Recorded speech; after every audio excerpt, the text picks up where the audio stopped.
प्रियंका गांधी से आपकी केमिस्ट्री कैसी है? हमारी बहन है, वो हमारे परिवार के सदस्य हैं, हमारे घर से, हमारी पत्नी से, बच्चों से, सबसे उनका रिश्ता है और हम सब लोग मिलकर काम कर रहे हैं। ठीक है, क्या प्रियंका गांधी आने वाले चुनाव में पीएम मोदी के खिलाफ चुनाव लड़ेंगी? बनारस की जनता की बात हम लोगों ने सुनी। बनारस की जनता ने, कई लोगों ने ऐसा कहा कि अगर प्रियंका जी आएंगी तो हो सकता है कि चीजें मजबूती से खड़ी हों। तो हम लोगों ने बिल्कुल, अगर वो आएंगे तो हमारा एक एक कार्यकर्ता, एक एक साथी, हम लोग डटकर काम करेंगे और वहां की जनता की डिमांड है, वहां के लोगों ने ये बात कहा है। अजय जी, खबर ये भी है कि राहुल गांधी अयोध्या जा सकते हैं। इतने साल के बाद रामलला की याद क्यों आई?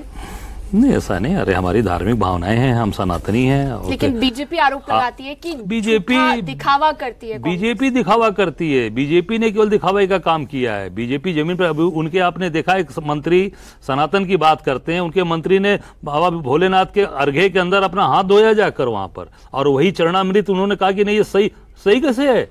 मैं बाबा विश्वनाथ की नगरी से आ रहा हूँ, काशी का रहने वाला हूँ, और वहां जो उस अर्घे पे जो बाबा के ऊपर जल चढ़ाया जाता है, दूध चढ़ाया जाता है, उसी को चरणामृत हम ग्रहण करते हैं। आपकी पार्टी के कुछ नेता ये भी कहते हैं कि सनातन विरोधी कुछ नेता है कांग्रेस के ही अंदर, जैसे आचार्य प्रमोद कृष्णम का कहना है कि मेरे तिलक और मेरी वेशभूषा से कांग्रेस के ही नेताओं को चिढ़ है। नहीं, ऐसा नहीं है। कोई कांग्रेस का नेता उस पर कभी कोई टिप्पणी नहीं किया। कांग्रेस पार्टी के अंदर इस तरह की कोई बात। हम लोग सनातन धर्मी हैं, हम सनातन धर्म की इज्जत करते हैं। सनातन धर्म में हर हिंदू, मुस्लिम, सिख, ईसाई सबका हम सम्मान करते हैं। राजीव गांधी ने ताला खुलवाया था, कांग्रेस बार बार जिक्र करती है, अब राहुल गांधी जा रहे हैं।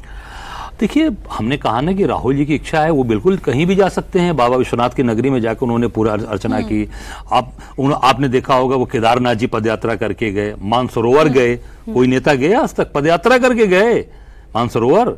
बड़े बड़े भाजपा के नेता, उनको कहिए। वही राहुल गांधी कहते हैं कि हिंदू धर्म को लेकर बयान देते हैं ऐसा, तो बीजेपी कहती है एक तरफ तो जनेऊ दिखाते हैं, मंदिर जाते हैं, फिर हिंदू धर्म पे सवाल उठाते हैं। नहीं, जनेऊ तो हम भी पहनते हैं। देखिए, जनेऊ हमारे पास भी है, ये फिर जनेऊ हमारे गर्दन में, ये देखिए। ठीक है, ये देखिए, ये भी है, रुद्राक्ष भी है। सनातन को कोरोना बोला गया, मलेरिया, डेंगू, एड्स, इससे तुलना की गई सनातन की, लेकिन राहुल और प्रियंका गांधी किसी ने भी एक शब्द नहीं कहा। नहीं, हम लोग हैं प्रदेश अध्यक्ष, मैं कह रहा हूं ना कि हम लोगों ने बिल्कुल कहा है कि जो हम सनातन धर्म है, हमारा सनातन धर्म में पूरा विश्वास है, हम सबको लेकर चलते हैं। लेकिन आप ही की पार्टी का घटक दल अगर ऐसे बयान देगा जो अंशिका ने कहा, तो आपको नहीं लगता कि आपको थोड़ा बच के चलना चाहिए? बिल्कुल, उनको जो बोले हैं उनको निश्चित तौर से इस पे अपनी बात को संभालना चाहिए। इस तरह की भाषा इस्तेमाल नहीं करनी चाहिए।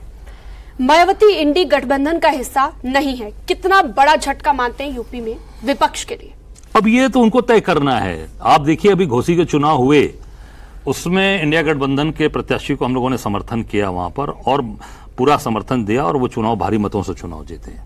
आप देखिए, बसपा ने कहा था, मायावती जी ने कहा था कि आप अपने उनका कैंडिडेट को वहां सपोर्ट नहीं करेंगे। उनका जो वोटर है वो जाकर नोटा का बटन दबाएगा या घर बैठ जाएगा। ना घर बैठा, ना नोटा का बटन दबाया। नोटा केवल 17 वोट पाया। इसका मतलब कि उनके वोटरों ने इंडिया गठबंधन को वोट दिया। तो मायावती जी को विचार करना चाहिए, इंडिया गठबंधन में उनको विचार करके आना चाहिए। क्या कांग्रेस कोशिश कर रही है कि मायावती इस गठबंधन में आ जाए या यूपी में कांग्रेस के साथ आ जाए? अभी रमेश बिधूड़ी कांड हुआ, सदन में उन्होंने बीएसपी सांसद के खिलाफ अपशब्द कहे, राहुल गांधी तुरंत जाकर दानिश अली से मिलते हैं।